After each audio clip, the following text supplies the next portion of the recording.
Në një ditë të nxehtë, në një vend të thatë dhe të pashpresë, një grua mëkatare, e njohur për jetën e saj të prishur, po ecte e vetme në rrugën e lodhjes dhe pendimit. Ajo nuk ishte një njeri i mirë në sytë të shoqërisë. Ishte e përçmuar, përfolur, dhe askush nuk e donte pranë. Por ajo kishte zemër që ende rrite dhe një mendim që ndoshta Allahu nuk e kishte harruar. Rrugës, teksa ecën me këmbët që i digjnin nga rëra, ajo ndjeu etjen ta kaplonte. Pa një pus dhe mezi arriti të marrë ujë për vete duke zbritur me vështirësi, pa kovë, pa litar. E piu me këpucën që e përdori si enë dhe u ndje pak më mirë. Por, sa po u kthye, buri i re 100 të dobësuar, me gjuhën jashtë, që rrotulloi pranë pusit. Ai nuk mund të zbriste. Ishte i raskapitur, sytë e tij i lutnin. Ishte një shpirt i harruar, si vetë ajo.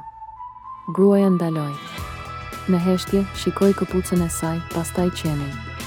Ajo ndoshta nuk kishte bërë ndonjë vepër të mirë në jetën e saj, por në atë moment zemra e saj foli.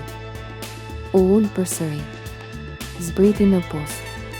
Me kujdes, mbushi këpucën me ujë dhe e solli lart. Qeni piu me etje. Sytë e tij u mbushën me jetë. Ai nuk foli, por Allahu dëgjoi gjithçka.